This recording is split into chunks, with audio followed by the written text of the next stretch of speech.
राहुल जी ने जो आवाज उठाया है वो स्पष्ट है कि आपने वोट चोरी किया।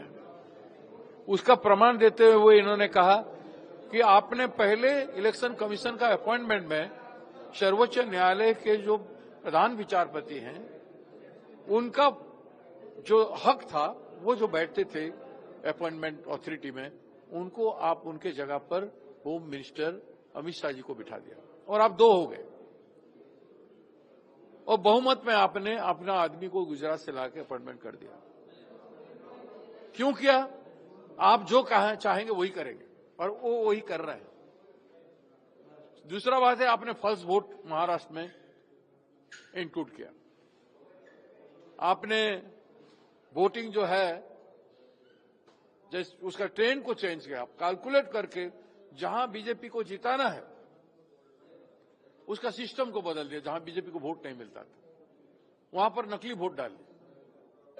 आप देख लीजिए लोकसभा चुनाव में जो वोटिंग परसेंटेज था 1% से नीचे था, जो बढ़ोतरी था 1%, कभी 0.5% बढ़ा है, कभी 0.6% बढ़ा है, कभी 1% बढ़ा है।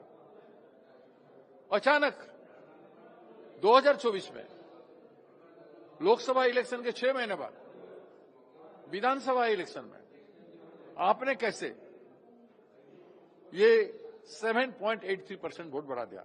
ये बहुत बड़ी बात है। यही सवाल है। और शाम के 5 बजे बाद इतना वोट को डालने के लिए 8-10 घंटा से कम नहीं लगेगा। तो क्या रात भर चुनाव चल रहा था? तो सीसीटीवी कैमरा है ना। सीसीटीवी कैमरा क्यों डाला गया? कि जब जरूरत पड़े पोलिंग स्टेशन में कोई धांधली हुआ है या नहीं हुआ है देखने के लिए।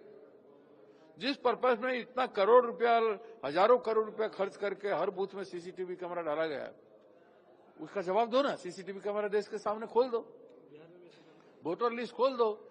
ऐसे ये लोग हर स्टेट में कर सकते हैं। पावर में रहने के लिए ये पावर के जो मंगर है, पावर मंगर है, ये कुछ भी कर सकते हैं।